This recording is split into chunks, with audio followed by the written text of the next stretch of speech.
Hey there everyone, Jeff here. Welcome back to Imagination Tech. So today we're going to be taking a look at this little quad. This is the Emax Nanohawk X. It's a 3-inch ultralight toothpick. But the great thing is it's powered by just a single 1S battery. Now this is going to be a very comprehensive review. It's going to be a long video, so do use the table of contents down below.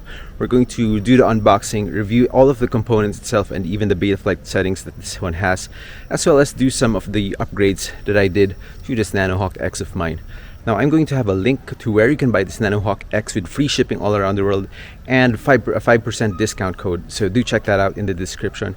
And the real question is this quad for you? Stay tuned.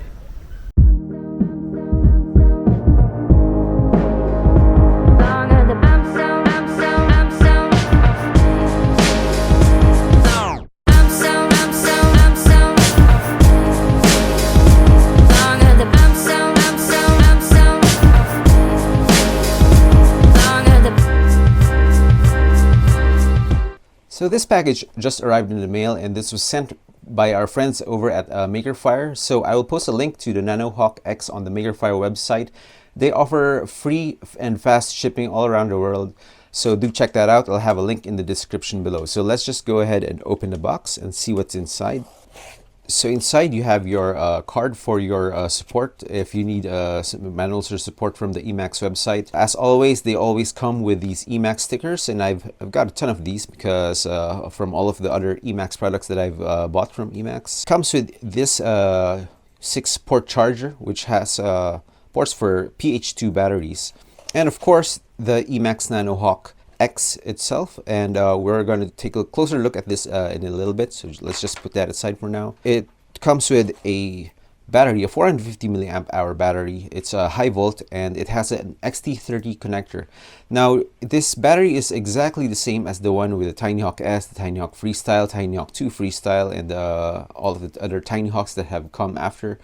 Except that it has an XT30 connector. I have an old one which is a little bit bloated, but as you can see, it has a PH 2.0 connector, and the charger also has a PH2 connector. And as far as I can tell, this is the same ones that came with the other TinyHawks, same charger. So it comes with these adapters. So if you have an old battery or a different branded battery with a PH 2.0 connector, you can still plug it in to your Nanohawk X and you can still use that.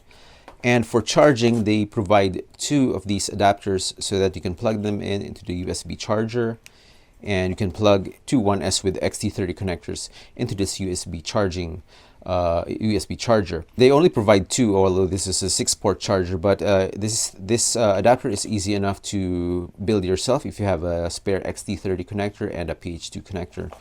Or what I would suggest is just, forego the use of this USB charger completely and just use an XT30 parallel charging board like this, where you can just plug in 5 of your 1S batteries with an XT30 connectors and parallel charge them all. Even better, if you have a Tune RC Thor charger, you can just use one of the adapters that came with your Nanohawk X and the ones that you might build, and just plug in up to 4 of these 1S batteries at a time, and they'll all charge independently to each other. I have a video of the Thor 2 charger, so do check that out as well.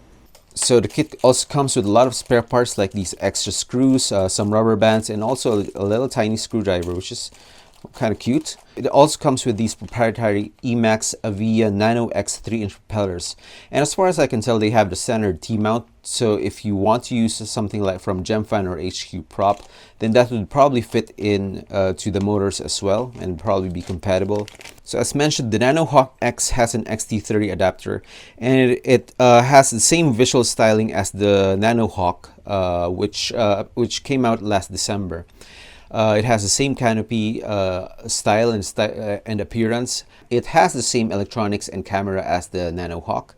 It has this Runcam Nano 3. The board is another, it's also the same as the Nanohawk, and has 5 amp BECs, 5 amp ESCs rather, and an F4 it's an f4 board. The canopy doesn't seem to allow you to change the up tilt of the camera, and you're stuck with, I think this is a 25-degree camera angle or 20-degree camera angle. So you're stuck with that. But the good thing about this, the Nanohawk X and the Nanohawk, is that it has a standard whoop style mounting pattern. So you can use different flight controller boards, or you can buy this toothpick frame and use it in your other toothpick builds. So it's nice because you can just buy the parts off the Emax website and integrate them into your own builds. Or, you know, if you crash this and, you know, you have a different flight controller lying around, you can use that on this build. So the maintainability and repairability of the Nanohawk X is much better than, let's say, with the TinyHawk S and the TinyHawk Freestyle line, where they use a specific, a very proprietary mounting pattern, and you can't use a regular off-the-shelf flight controllers with those things.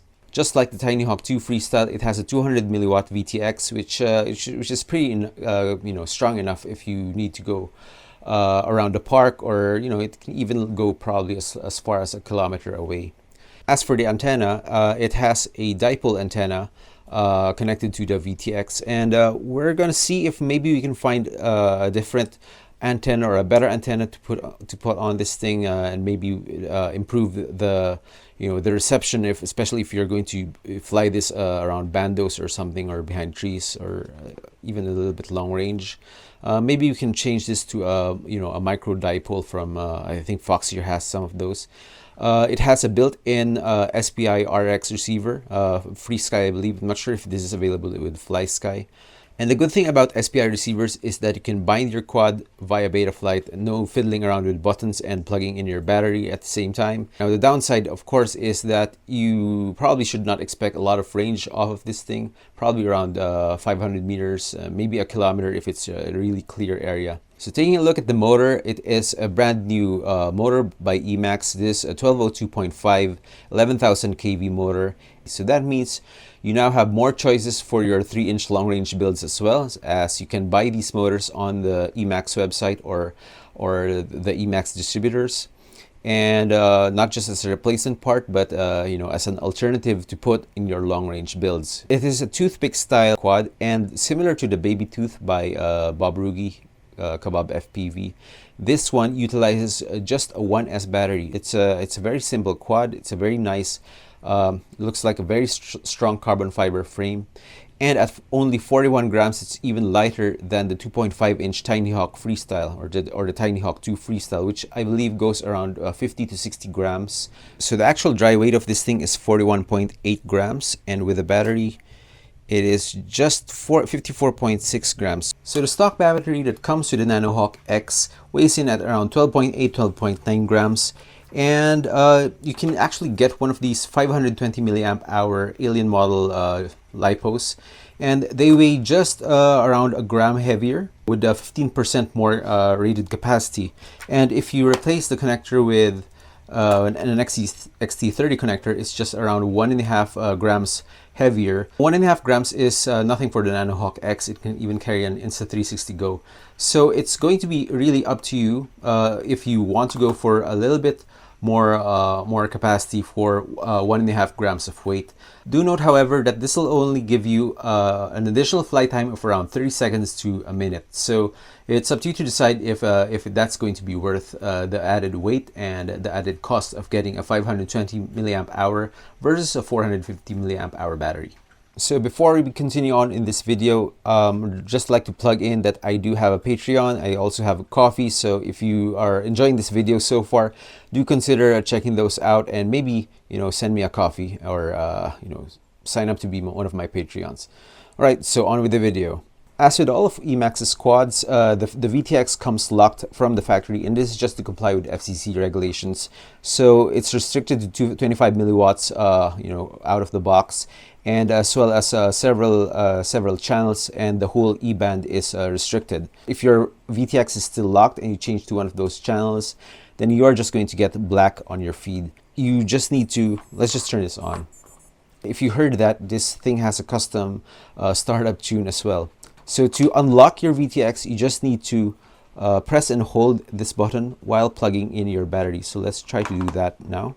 So you hold the button and plug in your battery. And if you did it right, then both the green and blue buttons should light up, indicating that you are now unlocked. And you need to release the button on the VTX before unplugging your battery. So this thing promises around 3.5 to 4 minutes of racing and around 6 to 7 minutes of cruising. And we are going to take this out and see how this flies for ourselves. But first, let's plug this into Betaflight and check the default settings and the default firmware on this thing. We have VTX Smart Audio set to port 2 to UR2. And this is set for a props in configuration. Arming angle is already set to 180, so we don't need to touch that. We are set for D8 mode. On the PID tuning, you can see that they have some custom PIDs that they have put in. If you want a faster rate, you might want to bring that up or bring that down, up to you. The filters have been set all the way down. Interesting. Let's go first to mode. We have ARM set to aux1, default. In aux2 is angle, horizon, and acro. So when the switch is all the way down, it's in angle mode, and you have to flip it to the highest position to go into acro. So we can leave it at that. Beeper is on aux3 and turtle mode is on aux4. So this is the CLI dump from one of my other quads, and I'm just going to copy all of the OSD settings because I've, this is pretty much standard for what I use. And I like to keep the OSD settings the same across all of my quads. Just copy that and paste it here. Click on save. So now let's go over to CLI and bind our Nanohawk X to our radio. So according to the manual, you type bind RX SPI, which will not work because we have Betaflight 4.2 installed on this Nanohawk X by default. And bind RX SPI is a command that you use when you have Betaflight 4.0. So for 4.1 and 4.2, you need to type bind_RX, which will put it into binding mode. Now I have my radio, and just go to the appropriate setup page, go over to the bottom and hit bind. You might notice some color changes on your Nanohawk X, and that should be okay. Hit exit on your transmitter, hit save on your CLI. And telemetry lost, telemetry recovered. Apparently it's now bound, as you heard. So if you go on over to the receiver tab, you can see that the throttle, yaw, pitch, and roll is now responding to my stick inputs. Now the weird thing is, even though beeper is set here in the modes tab, if you go to the configuration tab, you'll see that RX loss and RX set is not turned on. So this means that out of the box, beeper is not going to work, even if your radio is set correctly, and even though beeper is already set in the modes tab. So you just have to turn this on and click on save and reboot to make that work. Telemetry lost. So now we can just flick our switch on our radio, and you can hear it's now making a sound. So now I'm all set. We can now just take our Nanohawk X outside and give it a maiden flight.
Nanohawk X is secured by these 4 screws. So first, remove this the rubber band that holds the battery because it gets in the way. It'll get in the way later at least. But so you just need to unscrew these 4 screws. At this point, you have to be careful that the carbon fiber frame and the top shell doesn't fall out, doesn't separate, because some O-rings might fall out. But if they do, then that's fine. Once the screws are undone, you can just lift this top shell slowly. It's going to separate from the stack. So the top shell has some posts over here. I'll show you later. And you can also pop out this camera by just pushing it down, and then completely removing the top shell. The top shell has some posts, and that's where the screws go in, and that's what holds the whole stack in place. Now underneath all of these, underneath the stack where the screws are, there are some O-rings. So as you can see here, the dipole is directly soldered onto the VTX, and we are going to be replacing it with this Fox here micro lollipop antenna. For Crossfire, or for Crossfire receiver, we have ground, 5 volts, and R1 and T1 right here at the back, and that's where we are going to solder it to. And this should give us a little bit more range. We're not looking for really long range for this one, just a little bit more confidence and a little bit more penetration, when you're flying behind houses or trees. First, let's desolder our dipole antenna. Okay, I got it off the ground. So you can do this, step by step. Then we're going to be looking for the signal wire buried underneath that foam.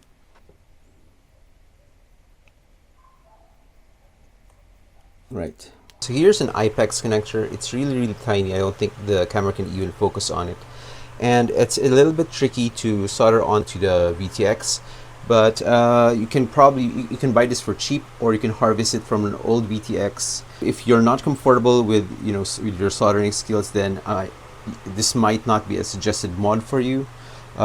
It's actually easier to just cut off the end of your micro lollipop and then just expose the ground and the signal wires. First, let's remove excess solder from our VTX. Now we are going to place our IPEX connector. Take note of which way it's pointing forward. We're going to place this on our VTX. It's supposed to be like this. Another way of doing this would be to connect it already to your antenna. So we can just position it like that, like so. We solder on the front to that signal pin, and then the back, the sides to the ground pins. We'll probably just replace this foam with VHB tape. I'm also going to put a little bit of pre-tin just on the edge, just so they catch on more easily. Just a dab of solder is enough. Now you just carefully solder on the side pins. Well, I think it's going to be easier to do the side pins first, but we're just making sure that everything's aligned.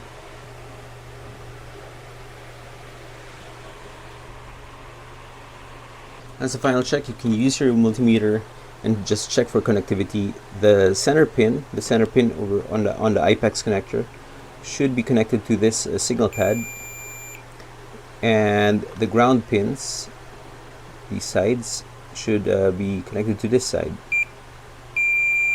So it looks like we're good. We could just connect our antenna. Now you might want to also put some glue over there, like rubber cement or E6000 or something. Make sure you slot in your micro lollipop through the canopy before you apply any glue. So I've soldered on our Crossfire receiver to ground, 5 volts, R1 and T1. Now it's time to close this up, but first let's put some VHB tape over here. You can use VHB tape, or you can use some foam, whatever you have. So it's just to separate the camera from touching the VTX board and causing a short circuit. Now that we've completed our mod, and no doubt all of your O-rings have fallen out, but we'll deal with that a little bit later. So first, you want to put your camera back into the canopy. Just slot this hole into that post, and then pop it back in on top. Once it's in the slot, just push this to the front until it pops back out. And now you just need to position all of your O-rings Now it depends on what you're comfortable with. You can use your tweezers, or you can just use your fingers. Sometimes that's easier. So you just need to position them over the holes. Once you've got them all approximately in place, you just need to sandwich them with the flight controller so that they don't move. So this takes a little bit of skill, and then just squeeze the canopy down on top of the flight controller so that all of the posts go into the holes. Some O-rings are inevitably going to fall out, so you just need to reposition them. And once you have them in place, you just need to, keep the pressure on and make sure that they're in place. Might need to move some around just to make sure they're aligned with the holes. For the ones that we already have in place, just slot in your screw. And once you've done that, you can start screwing in some of these screws and feeling if they're catching onto the posts on the canopy. For this back one, which fell out, you can just, slip it right back in through this large-ish hole. Just slide it into position.